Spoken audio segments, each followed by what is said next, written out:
Assalamu alaikum. This is Abul Hussain Sagar. I would like to share with you an important and most valuable sentence, most valuable structure for learning English, which is very essential for everyone because in this structure you can make a lot of sentence on yourself. So it's very important everyone. So keep your eyes and keep watching the video until the finish and how to make a sentence on yourself. Today's videos I will show you. So let's get started the video. আজকে বরাবরের মতো আজকে চলে আসলাম ইংরেজি speaking এবং ইংরেজিতে নিজে নিজে লেখার প্রসেসের একটা স্ট্রাকচার নিয়ে। আশা করি এই স্ট্রাকচারটা আপনাদের সবার উপকারে আসবে। যদি উপকারে আসে এবং if you feel good please subscribe my channel and follow my page, don't forget. তো আপনাদের সুবিধার্থে আমি পিছনে কিছু স্ট্রাকচার এবং কিছু বাক্য লিখে রেখেছি। কী অর্থে আমরা এই স্ট্রাকচারগুলো ব্যবহার করব এখানে আলোচনা করা আছে, তা আমরা একটু এক নজর দেখে নিই।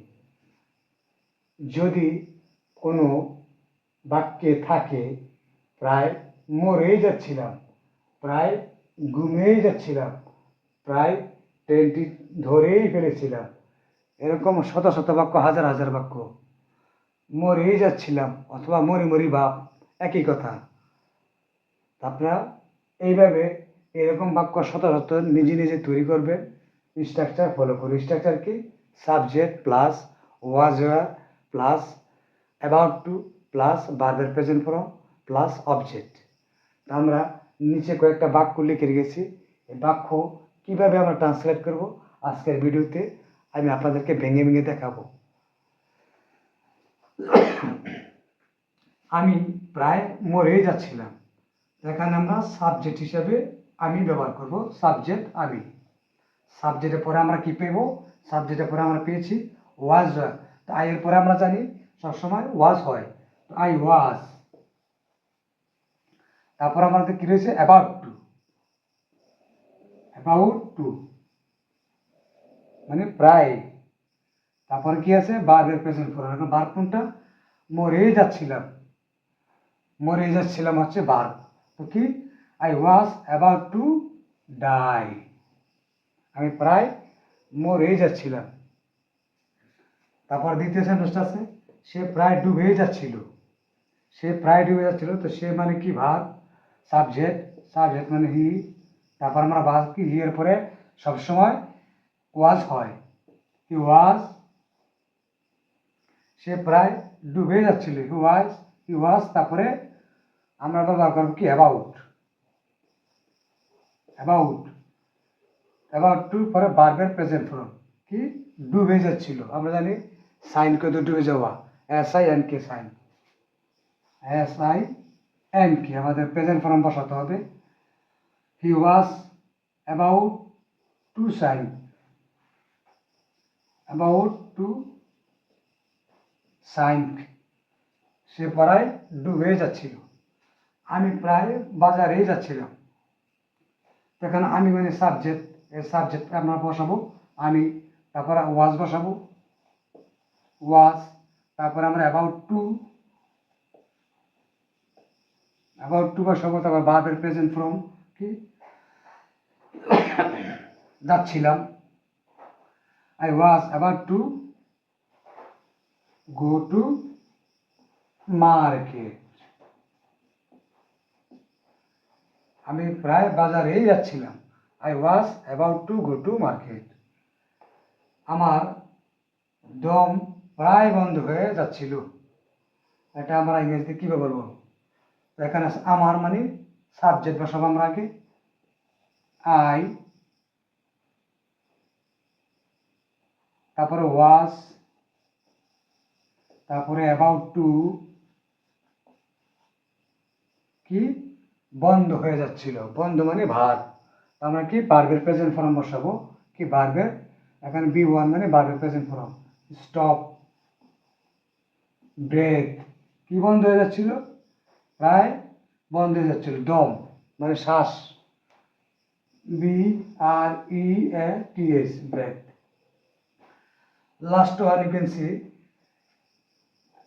আমি সেখানে প্রায় গিয়েছিলাম। আমি মানে সাবজেক্ট, সাবজেক্ট মানে আমরা ওয়াজ, তারপরে অ্যাবাউট টু, তারপরে বাদের প্রেজেন্ট ফ্রম, দেখেন কি প্রায় গিয়েছিলাম, গো, আমি সেখানে প্রায় গিয়েছিলাম। I was about to go there, there হচ্ছে একটা অ্যাডভার্ব। এরকম করে স্ট্রাকচার ফলো করে শত শত বাক্য আপনি নিজে নিজে তৈরি করতে পারবেন। আসসালামু আলাইকুম, welcome back to my channel and welcome back to my page. I am fond of you again. I am here to say something about the most important structure for learning English, which is very important for making the sentence and for speaking. So keep watching the video until the finish and hope that you will benefited. So let's get started the video. বরাবরের মতো আজকে হাজির হয়েছি ইংরেজি শেখা এবং ইংরেজি তৈরি করা, কিভাবে মানুষ নিজে নিজে ঘরে বসে ইংরেজি স্পিকিং নিজে নিজে শিখতে পারবে, সেরকম একটা স্ট্রাকচার নিয়ে। আশা করি ভিডিওটা ভালো লাগবে, তাই সম্পূর্ণ ভিডিওটা দেখুন, স্কিপ করে যাবেন না। এবং আমার পিছনে আপনারা দেখতে পাচ্ছেন আমি একটা স্ট্রাকচার এবং কিছু বাক্য লিখে রেখেছি আপনাদের সুবিধার্থে, কারণ বলতে গেলে আর লিখতে গেলে ভিডিওটা অনেক বড় হয়ে যাবে, যার কারণে আপনাদের সংক্ষিপ্তভাবে শেখানোর জন্য আজকের এই ভিডিও।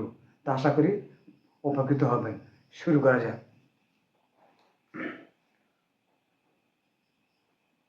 তাকে সময় মতো খেতে দিন বা খেতে দাও, তাকে সময় মতো বিশ্রাম দিন বা বিশ্রাম দাও, তাকে সময় মতো আসতে দিন বা আসতে দাও।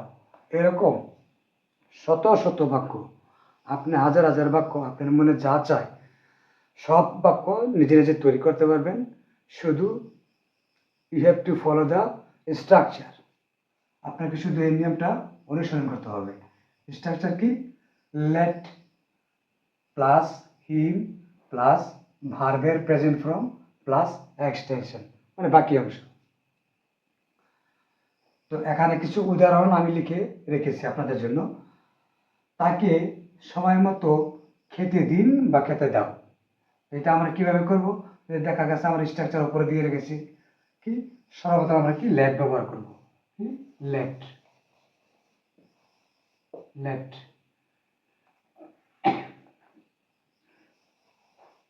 লেট, তারপর ব্যবহার করব কি him, let him, let him, তারপর ব্যবহার কি ভার্বের প্রেজেন্ট ফর্ম। এখানে ভার্ব কি খাওয়া, লেট হিম ইট, তাকে খেতে দাও কি সময় মতো। যদি সময় মতো থাকে, এই কথাটা থাকে, এই সময় মতো পরিবর্তে আমরা সবসময় ব্যবহার করবো অন টাইম। এখানে আমরা ব্যবহার কি অন টাইম।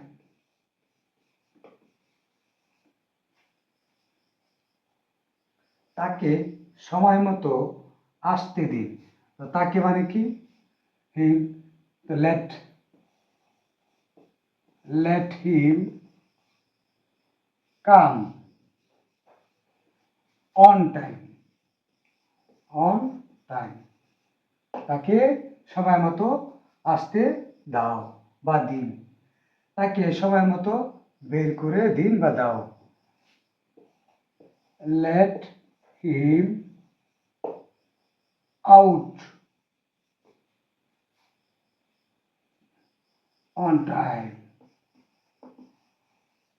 তাকে সময় মতো বের করে দিন, তাকে সময় মতো রান্না করতে দিন বা রান্না করতে দাও।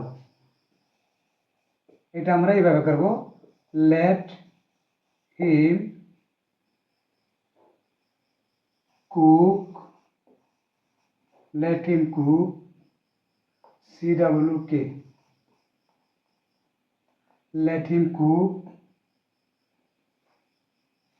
on time. লাস্ট ওয়ান, তাকে সময় মতো কাজটি করতে দাও বা করতে দিন।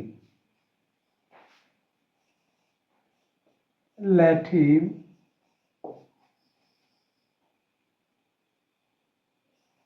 do the work on time. এখানে ভার্বের প্রেজেন্ট ফর্ম, ভার্বের প্রেজেন্ট ফর্ম, ভার্বের প্রেজেন্ট ফর্ম, ভার্বের প্রেজেন্ট ফর্ম, ভার্বের প্রেজেন্ট ফর্ম, যা আমরা স্ট্রাকচার বাসি কি ভার্বের প্রেজেন্ট ফর্ম। আশা করি ভিডিওটা বুঝতে পারছেন। আসসালামু আলাইকুম।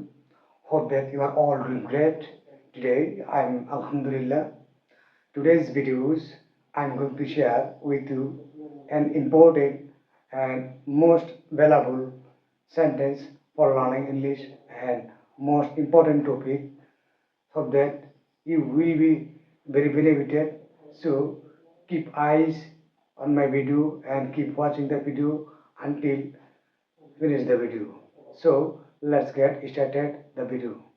আমরা প্রতিদিনই দৈনন্দিন জীবনে অনেক ধরনের কথা বলে থাকি, একজন আরেকজনের সাথে কথা বলে থাকি, একজন আরেকজনের সাথে বাক্য লিখে থাকি, বিভিন্ন ধরনের সেন্টেন্স বলে থাকি এবং লিখে থাকি।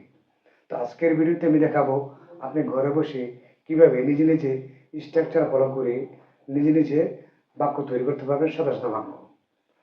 ভিডিওটি শুরু করা যাক। আপনাদের সুবিধার্থে আমি এখানে কিছু একটা স্ট্রাকচার লিখে রেখেছি এবং কিছু বাক্য লিখে রেখেছি।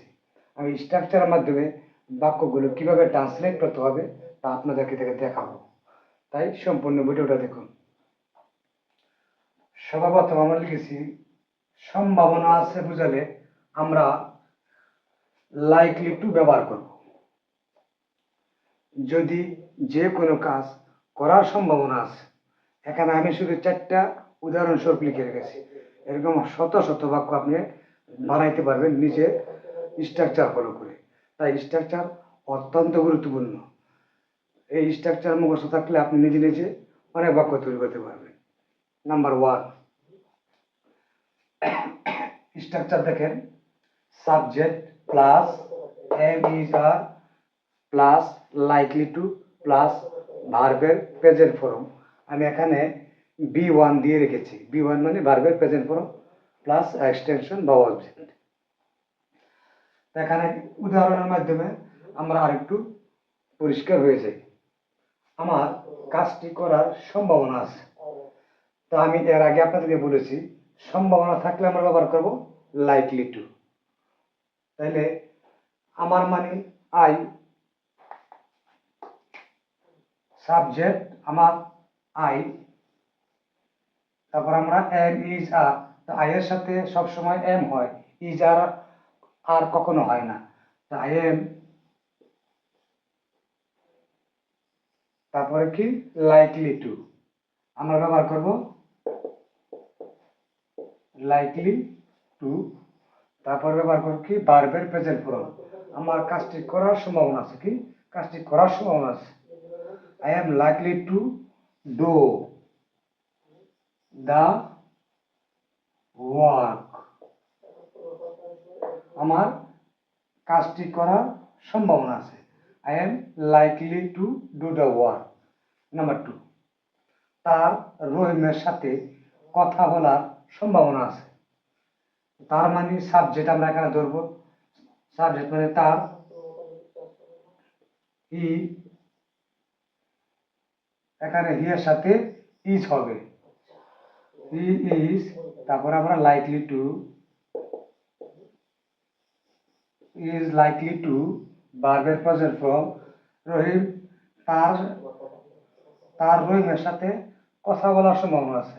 এখন কথা বলা হচ্ছে আমাদের ভার্ব, ইজ লাইকলি টু টক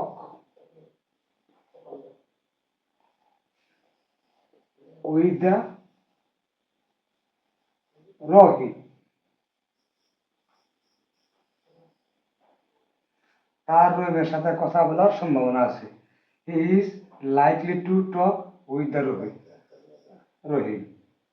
তারপরে নেক্সট বাক্য আমার লেখে আছে, তারা আজকে টিভি দেখার সম্ভাবনা আছে। তারা মানে সাবজেক্ট, সাবজেক্ট মানে দে, আমরা দে ব্যবহার করব। দেয়ার সাথে আর যায়, দেয়ার, তারপরে আমরা ব্যবহার করবো লাইকলি টু, তারপরে ব্যবহার করবো আমরা ভার্বের প্রেজেন্ট ফর্ম। এখানে ভার্ব আমরা কোনটা, দেখা করা, they are likely to meet, meet মানে দেখা, they are likely to meet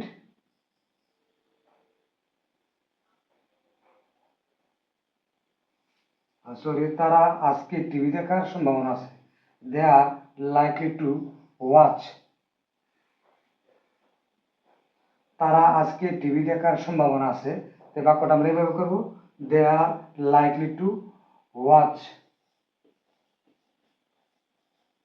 the TV. Last one, you can see, সে তার বন্ধুর সাথে দেখা করার সম্ভাবনা আছে। সাবজেক্ট মানে কি, আমরা হি, সাবজেক্ট হি, তারপর হি এর পরে ইজ হয়, আমরা এখানে ইজ ব্যবহার করব, তারপরে লাইকলি টু ব্যবহার করব, লাইকলি টু, তারপরে ভার্বের প্রেজেন্ট ফর্ম, সে তার বন্ধুর সাথে দেখা করার সম্ভাবনা আছে। দেখা করা মানে কি, মিট, প্রেজেন্ট ফর্ম হচ্ছে, প্রেজেন্ট ফর্ম আমরা এখানে দেব, is likely to meet with his friend, সে তার বন্ধুর সাথে দেখা করার সম্ভাবনা আছে। এরকম স্ট্রাকচার ফলো করে শত শত বাক্য ঘরে বসে নিজে নিজে তৈরি করতে পারবেন। তাই স্ট্রাকচার বাক্য গঠনের জন্য অত্যন্ত জরুরি। যদি এরকম ছোট ছোট ভিডিও পেতে এবং আরও বড় বড় ভিডিও পেতে যদি মনে হয় যে না, আপনার কাছে আমার এই ভিডিওটা উপকৃত হয়েছে, তাহলে বিনীত রিকোয়েস্ট থাকবে আমার নতুন পেজটা এবং আমার YouTube channel Aryan education subscribe করে পাশে থাকবেন, যেন পরবর্তী ভিডিও আপলোড করার সাথে সাথে আপনার কাছে নোটিফিকেশন চলে যায়। সবাইকে ধন্যবাদ। That's all for today.